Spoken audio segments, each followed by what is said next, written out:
The Frozen Girl in the Glass Room. The year was 3092. Space had become quiet. Planets were empty. People had moved to giant space cities, but some explorers still searched the old worlds. One of them was a man named Jace Farron. Jace was alone in his ship, flying toward a planet called Delta 5. No one had visited this place in 300 years. There were rumors that something was hidden there. Some said it was treasure. Others said it was a trap. Jace didn't care. He wanted answers. He wanted adventure. His ship landed in the middle of a desert. The sky was red. The wind was strong. Sand covered everything. But his scanner beeped. There was something underground, deep, cold, and strange. Jace followed the signal. After 2 hours of walking, he found a metal door buried under the sand. He cleared it. The door was old, but it opened with a loud hiss. Stairs led down into the dark. Jace turned on his light and went inside. The air was cold. The walls were smooth and shiny, like glass. Strange symbols glowed on the floor. Jace didn't understand them. They looked alien, but also human. He walked for what felt like a long time. Then he entered a large room. And that's when he saw her. In the center of the room was a tall glass chamber. Inside it stood a girl. She looked about 20 years old. Her eyes were open. Her hair floated like she was underwater. Her arms were by her side. She was not breathing, not moving, but she was not dead. Jace froze. He had never seen anything like this. The glass chamber had wires, symbols, and lights that blinked slowly, like a heartbeat. He moved closer. Her skin was pale, almost glowing. She looked peaceful, but there was something strange about her. Something wrong. A line of words appeared on the glass. Do not touch, do not wake. Danger beyond time. Jace whispered, "What are you?" No answer came, but in his mind, he felt something. A whisper, a voice. "You found me." Jace stepped back. Who said that? The room was silent, but the feeling in his head didn't stop. If you touch her, everything will change. Jace looked at the girl again. She looked like she was waiting, like she had been waiting for a very long time. He checked the glass. It was warm. Her hand was close to the glass wall, as if reaching out. He thought, what if she's alive? What if she needs help? But the warning stayed in his mind. He turned away, unsure. Then he heard a soft sound, a crack. He turned back quickly. A thin crack was growing on the glass, right where her hand was. Jace stepped closer. The girl's fingers twitched. His heart raced. Was she waking up? Then he saw her eyes move, just a little, but enough. He felt pulled toward her, like something was calling him. A strange energy filled the room. The lights flickered. The ground shook a little. He reached out his hand, just to touch the glass. The moment his fingers touched it, the chamber shattered with a loud crash. Glass flew everywhere, but none of it hit him. The girl fell forward into his arms. She was breathing. Her eyes opened wide. And she whispered only one word, "Run." Jace stared at her. "Who are you?" But she didn't answer. She looked around, afraid. Her body shook. Her skin was cold like ice.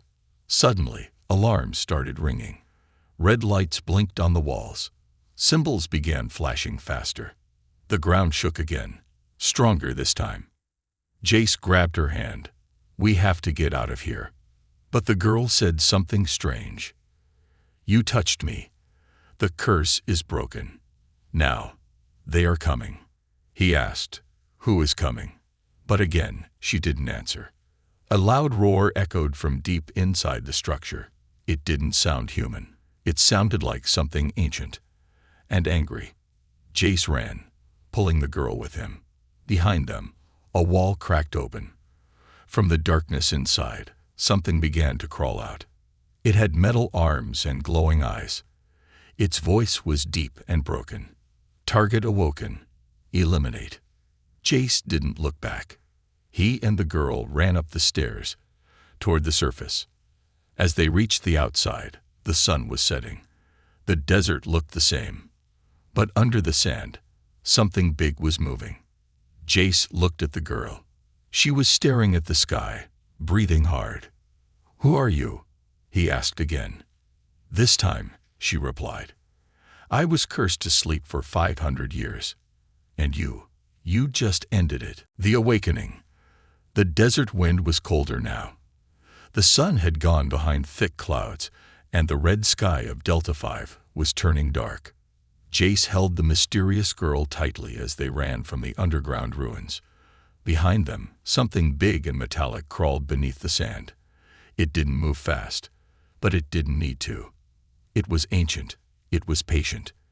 It had waited for this moment for 5 centuries. They'd reached his ship, a small explorer-class cruiser named Starlark. As they rushed inside, the girl collapsed onto the floor. "Are you okay?" Jace asked, kneeling beside her. She didn't speak at first. Her eyes were open, but distant, as if her mind was still trapped somewhere far away. Jace closed the ramp and started the launch sequence. The engines hummed to life. As the ship rose into the air, sand exploded beneath them. For a second, Jace saw it, a massive figure, half buried, rising from the deep. 6 arms, glowing red eyes, and a body covered in black armor. "What is that?" he whispered. The girl finally spoke. "It's a sentinel, built to destroy me." Jace turned to her. "What do you mean? Who built it? Why are you being hunted?" She sat up slowly, looking out the window as the planet shrank behind them. "My name is Era," she said softly. "I was cursed by my own people."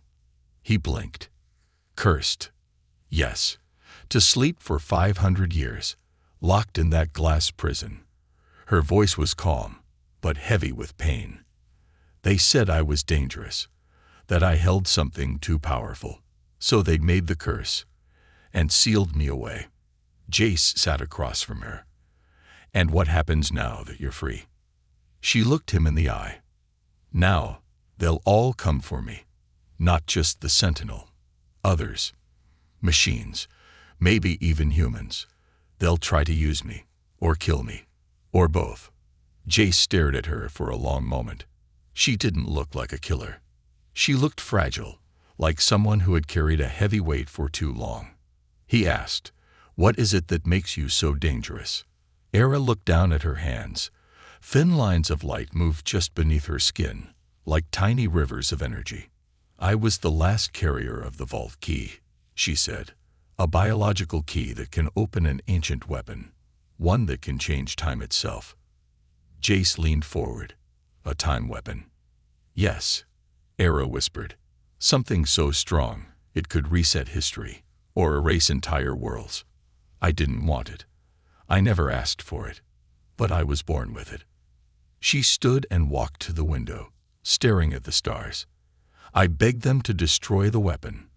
But my brother, he had other plans." Jace's eyes narrowed. "Your brother did this to you?" Era nodded. "He wanted the weapon, but it needed 2 keys. Mine and his, but he only had one. So he cursed me, locked me away, and built the Sentinel to make sure I'd never wake." Jace rubbed his forehead. "So why did the curse break when I touched your hand?" Era turned to face him. "Because the curse wasn't just magic or tech. It was choice-based. Only someone with a free heart, a will untouched by greed or fear, could wake me. The vault was sealed with the same rule." "So, what now?" Jace asked. Era's face turned serious. "Now we run. And while we run, we search for the vault. If we don't get there first, my brother will. And if he does..." She didn't finish. She didn't need to. Jace stood up. "Okay. Then let's beat him to it." But before he could turn toward the navigation screen, a high-pitched alarm rang through the ship. "Incoming signal. Encrypted. Human origin." A message appeared on the monitor.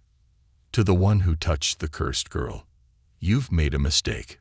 Return her to the vault, or be buried with her. V. Era's face went pale. He knows. Your brother? Jace asked. She nodded.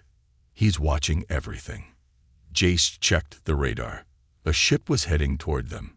Fast. We have company, he said. Era reached into her suit and pulled out a small glowing crystal. This can hide us for a few minutes. She pressed it to the console. The ship shimmered and vanished from enemy radar.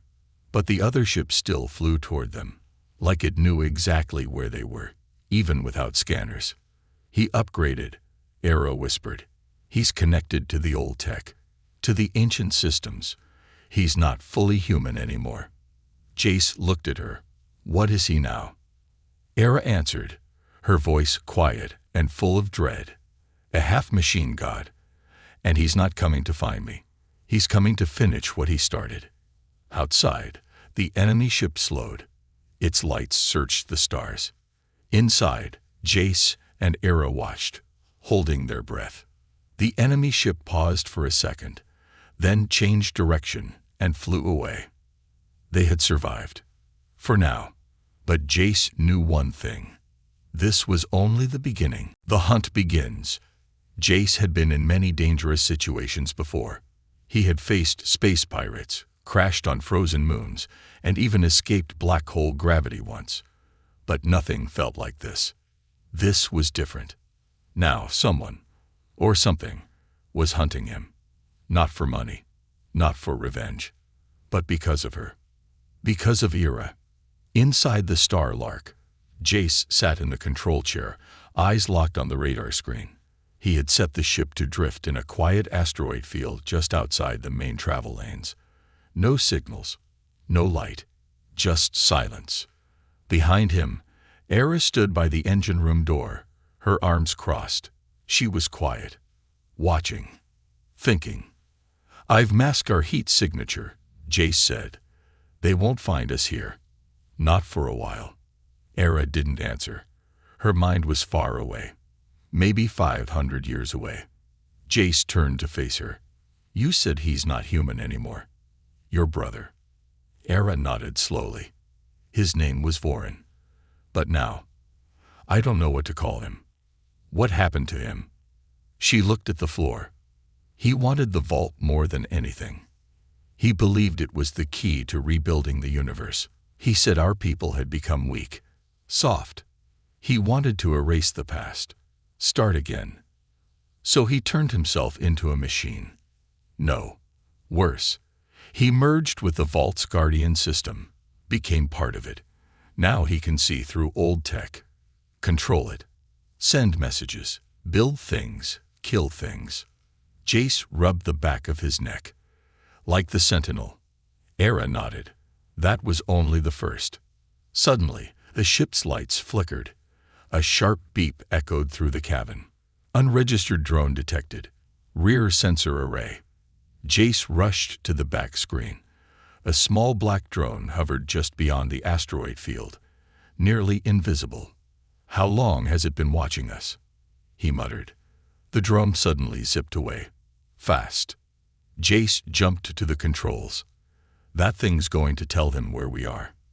Era moved beside him. We can't run forever. No, Jace said. We run now. Then we hit back. He pulled the ship up, engines roaring to life. In deep space, far away, aboard a dark silver cruiser, Vorin stood inside a chamber filled with floating glass screens. His face was no longer fully human. One eye glowed red. Wires moved beneath his skin like snakes. He watched the drone's signal return. He smiled, if that cold, lifeless face could still smile. Found you, he whispered.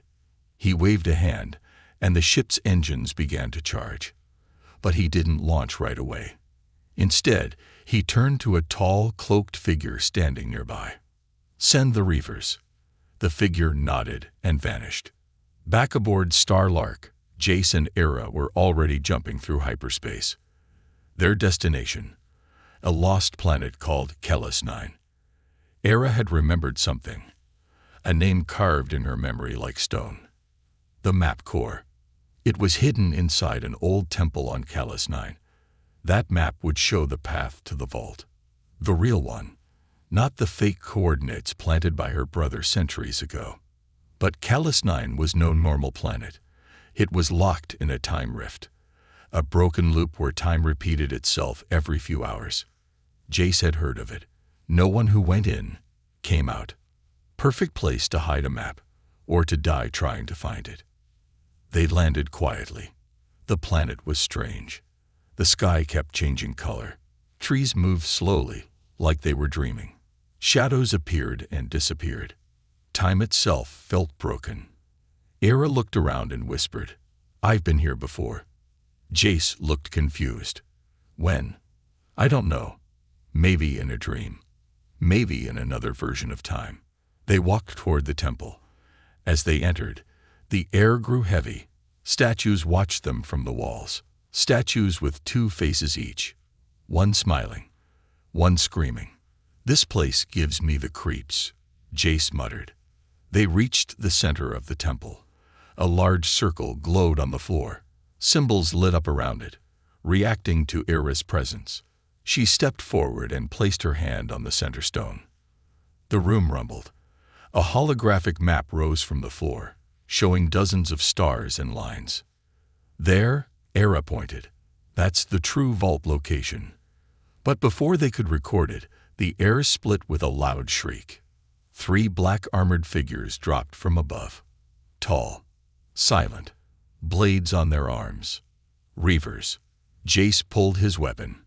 Era backed away, eyes glowing faintly. The Reavers moved fast. Too fast. Jace shot one, but it kept coming. Era lifted her hands, and energy flowed from her skin like fire. The Reavers stopped, confused. She screamed, and a blast of power hit them, throwing one against the wall. But the others kept coming. Jace shouted, "The map! Get it, and run." Era grabbed the core crystal from the pedestal. The floor cracked open, and the room began to collapse. They ran. Behind them, one Reaver followed, even with broken limbs. Jace turned and blasted it with everything he had. It fell, burning. Back in the ship, breathless and shaken, they lifted off Callus 9. The map core was safe. But Era looked out the window, silent. Jace asked, "What's wrong?" She replied, "We only fought 3 Reavers. But I saw 7 in the temple shadows. 4 more didn't attack." Jace narrowed his eyes. "Why not?" Era said, "Because they weren't meant to kill us. Just slow us down."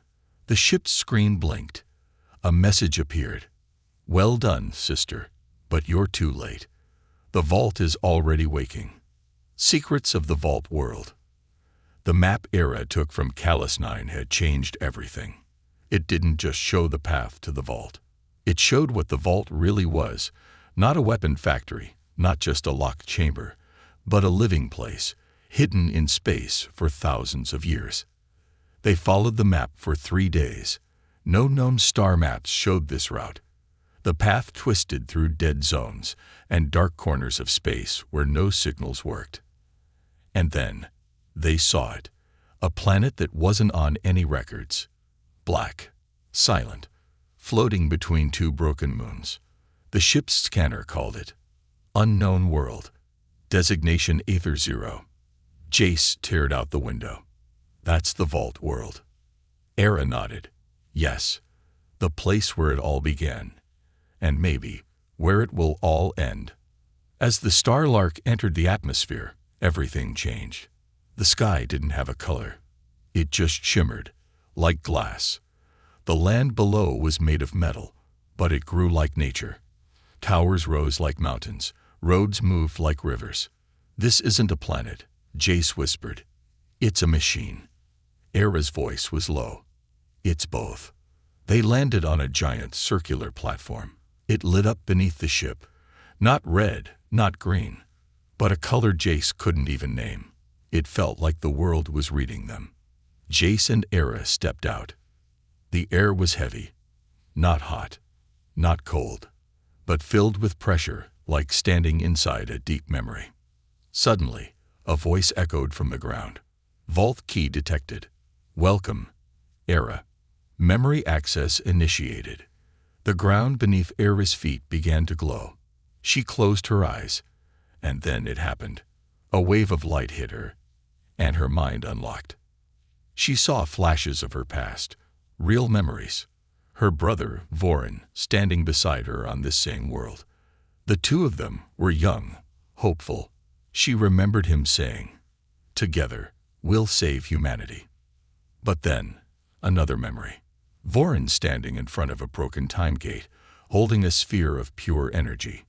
Era screaming, "It's not ready." And Vorin smiling coldly, "We don't need time.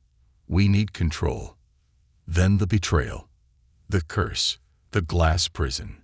The last thing she saw, her brother turning away, whispering, "One day, you'll understand. But by then, it'll be too late." Era opened her eyes, shaking. He lied. He didn't want to save humanity. He wanted to remake it, in his image. Jace looked around. "So what is this place really?" Era replied, "It's the original vault. But it's more than a vault. It's a brain, a memory keeper. It remembers every version of Earth's future and helps decide which one becomes real." Jace blinked. "You're saying this place chooses the future?" Era nodded. "And the one holding both keys can rewrite that future, forever." They moved deeper into the vault world. The sky above them pulsed softly, and the ground changed under their feet. The walls showed moving images, but they weren't just pictures. They were possible timelines. In one, Earth was a green paradise. In another, it was ashes. And in a third, there were only machines. Jace stared in horror. "How many versions are there?" Era replied, "Thousands, maybe more. The vault watches all of them, waiting for someone to choose." Suddenly, a deep humming sound filled the air. Era gasped. "He's here." From above, a sleek silver ship broke through the cloud glass sky. It hovered silently. Then it opened. A man descended. No, a shadow of a man. His body was wrapped in dark armor. His eyes glowed like dying stars. His voice echoed without sound. "You finally made it, sister." Vorin had arrived. Jace stepped forward, weapon ready. "Stay back." Vorin didn't even blink. "You've come far, human. But this is family business." Era stepped beside Jace. "You're not my brother anymore." Vorin smiled. "Maybe not. Maybe I became what I had to. But you've always been too weak to finish what we started." Era's hands began to glow. "You cursed me, locked me away. You left me no choice," Vorin said. "You wouldn't help me. You wanted to protect a future that didn't deserve saving." He pointed to the sky. "Look around you. Earth died long ago. The new one must be built, not remembered." Era shook her head. "You don't want to build. You want to rule." Suddenly, the vault world began to shake. A beam of light rose from the center, the heart core, the final lock. Jace looked at Era. "What happens now?" She whispered, "The vault is choosing. It's testing us. Only one version of the future will remain." Vorin floated toward the heart core. "Come, sister, join me. You have the other half. Together, we can write a future without weakness, without death." Jace stepped in front of Era. "She's not going with you." Vorin raised a hand, and Jace flew backward, slamming into a wall. Era cried out, running to him. He was hurt, but alive. Vorin's voice grew louder. "You can't protect him. But you can end this. Use your key. Join me, or watch everything turn to dust." Era stood up slowly. Her body pulsed with energy. She said only one word, "No." And then she leaped into the beam of light. The vault screamed. Energy poured into the sky. The world trembled. Vorin shouted, "What are you doing?" Era's voice came from the light itself. "I'm giving the vault a new choice. one it's never seen before. The other era. The vault world was shaking. The ground cracked. The sky changed colors faster than thought. Streams of light shot into the clouds. Jace covered his face as wind and energy tore through the air. In the middle of it all, Era stood inside the beam of light, glowing, burning, changing. And then, silence. The beam vanished. Era dropped to her knees, gasping for breath. Vorin stepped forward, furious. "You fool! You didn't unlock it. You confused it." Era looked up, her eyes glowing with a strange new light. "I didn't choose your future. I gave it another." Vorin raised his hand, ready to strike her down. But the ground between them exploded. From the light came another figure. Tall, graceful, silent. It looked just like Era, but different. Her eyes were darker. Her hair floated like smoke. Her voice was cold, mechanical. "I have been waiting," she said. Jace pulled Era back. "Who? What is that?" Era's voice trembled. "It's me." Or it was. The new figure stepped forward slowly. "I am Era Zero," she said. "The original. The version created before the vault chose the curse." Vorin stared, shocked. "That's not possible." Era Zero nodded. "You failed the last time, Vorin. So you cloned me, changed me. And when I refused to help you, you erased my memory and cursed my copy." Jace looked between the two eras. "So, you're the first version.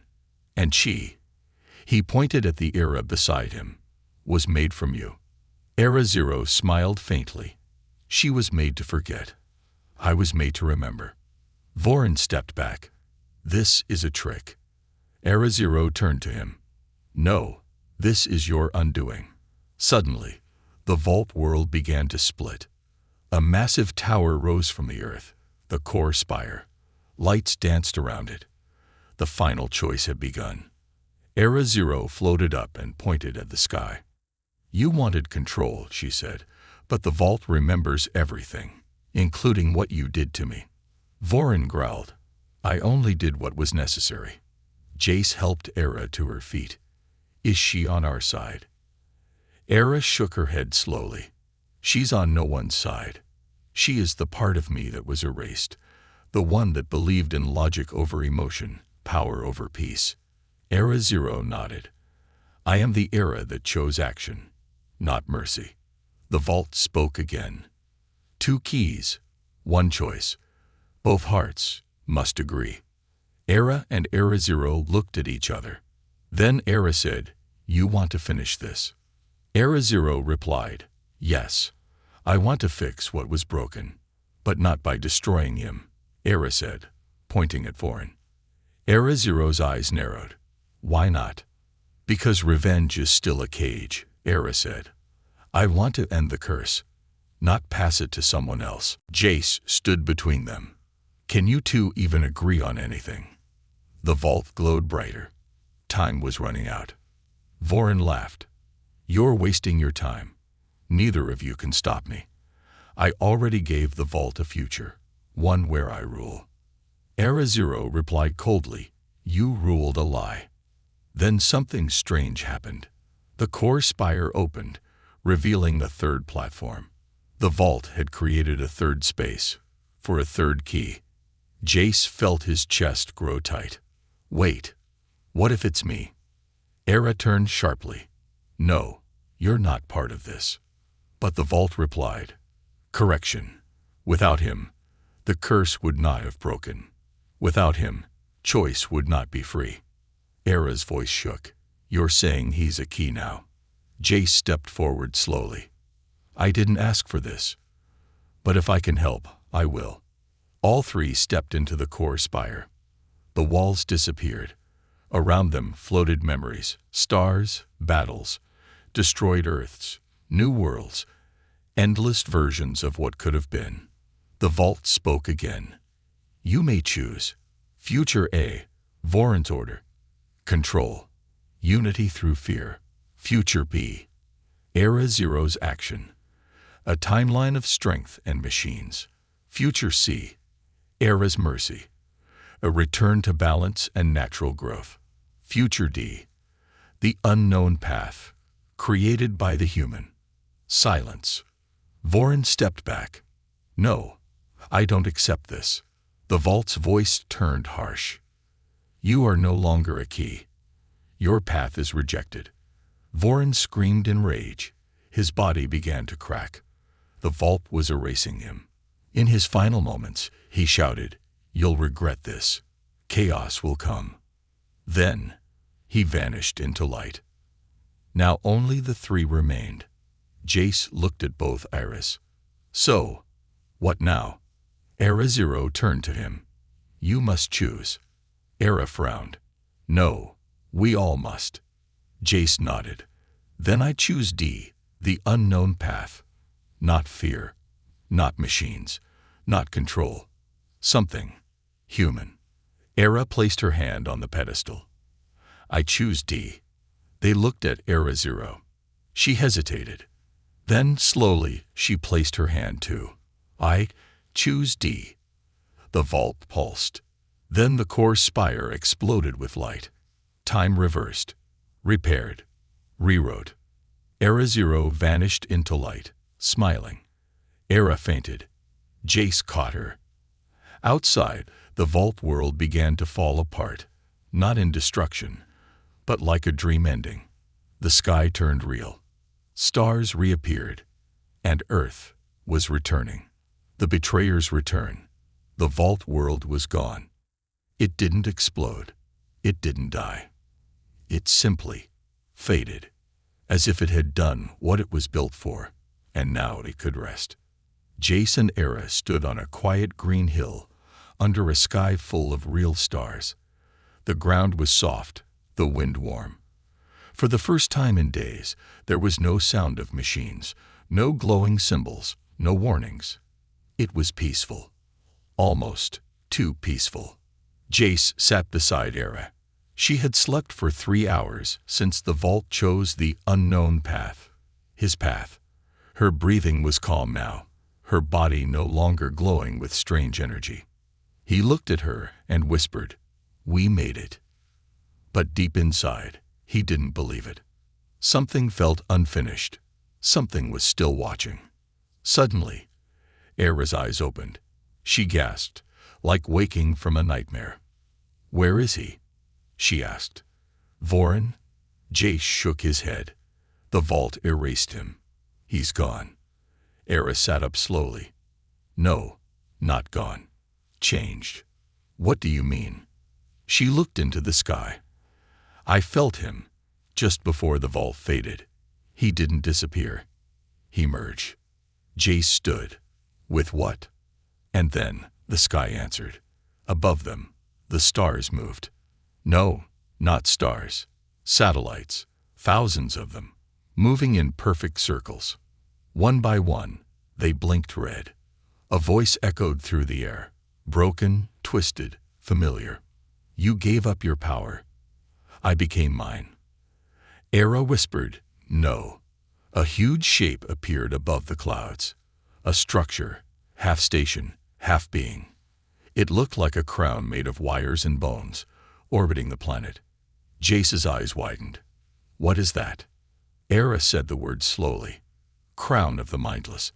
It was locked away in a lost timeline. Vorin must have found it. The voice returned. "You thought erasing me was the end, but your choice opened a gate, and through that gate, I became more." Jace's mind raced. "I thought the vault was done. I thought you chose the better future." Era stood now, her voice calm but serious. "We did, but every choice has a price. We didn't choose fear, control, or machines, so the old parts of those timelines collapsed." Jace nodded, and something crawled out of the wreckage. Suddenly, a pulse shot down from the sky. The hill vanished. Jace and Era were no longer on Earth. They stood inside a massive space. Gray walls, black floors, lights shaped like eyes. Floating memories surrounded them like echoes of the past. "Where are we?" Jace asked. Era's voice was full of dread. This is a mirror world, a place made from dead timelines. Vorin must be hiding here now. Growing. A figure stepped forward. Not Vorin, not a machine, not Era. Jace. It was another version of Jace, older, cold, eyes empty. His voice was flat. You left me behind, he said. Jace backed away. What is this? Era answered, your other self. A version from a timeline where you chose fear. The other Jace laughed bitterly.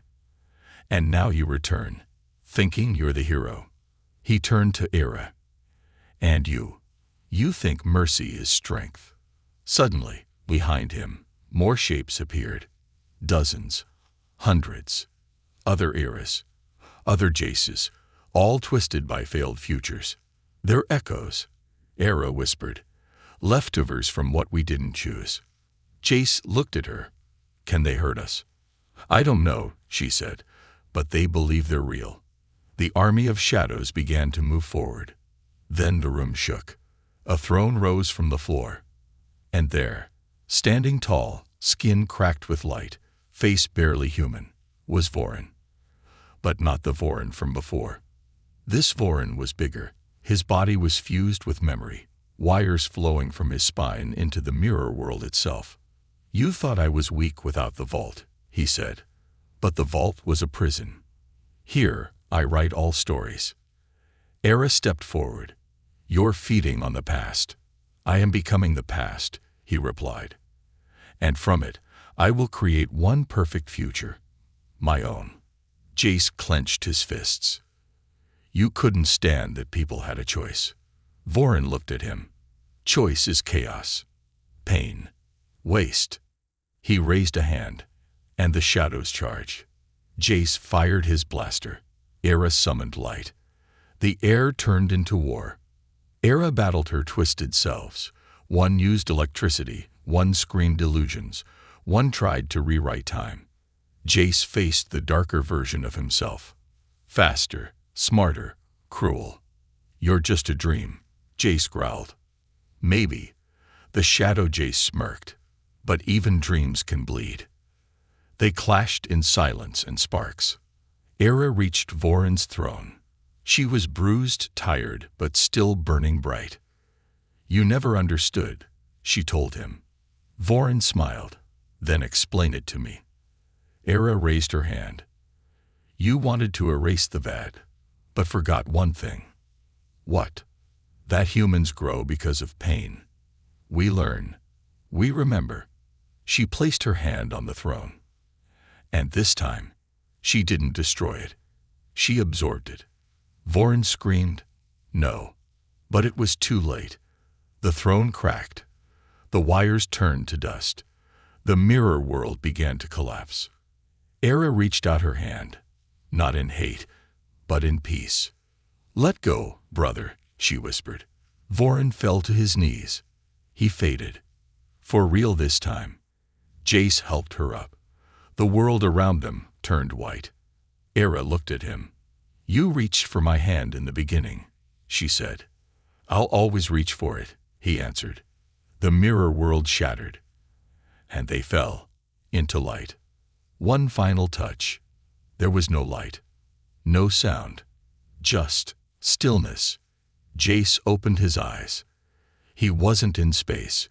He wasn't on Earth. He wasn't even floating. He was somewhere between. A soft white glow surrounded him, like fog made of memory. He stood up slowly. Era, he called out. His voice echoed strangely.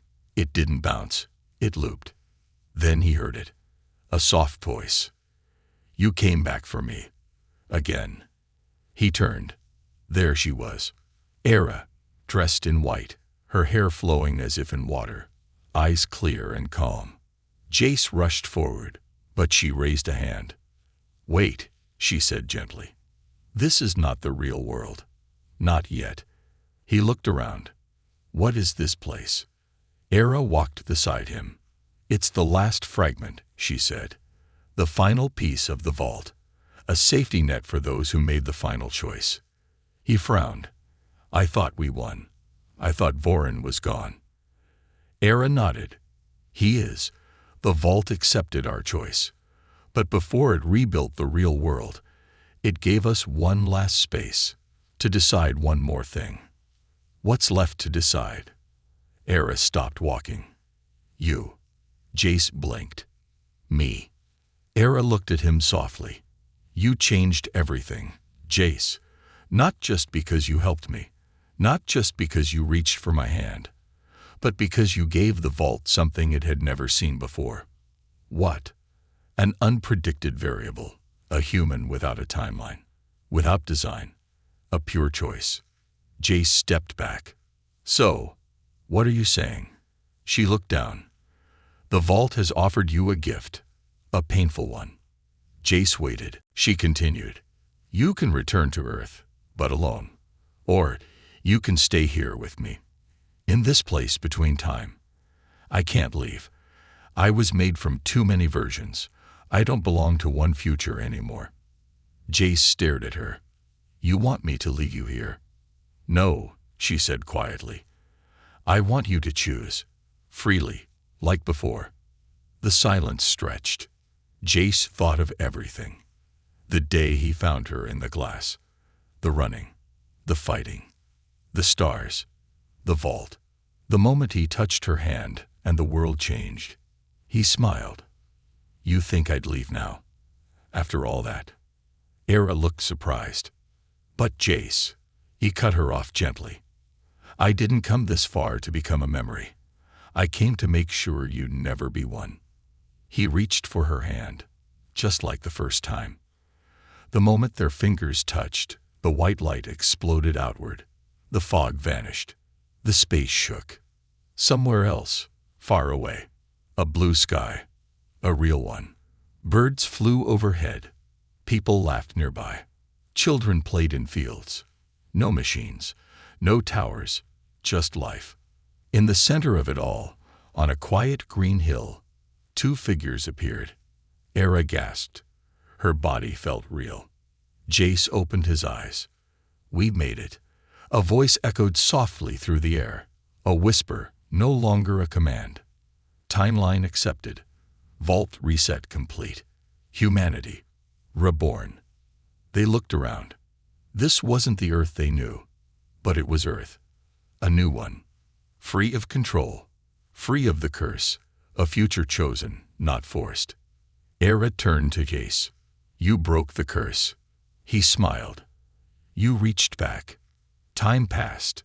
They built a home. Others began to arrive. Humans from space. Explorers. Wanderers who followed signals.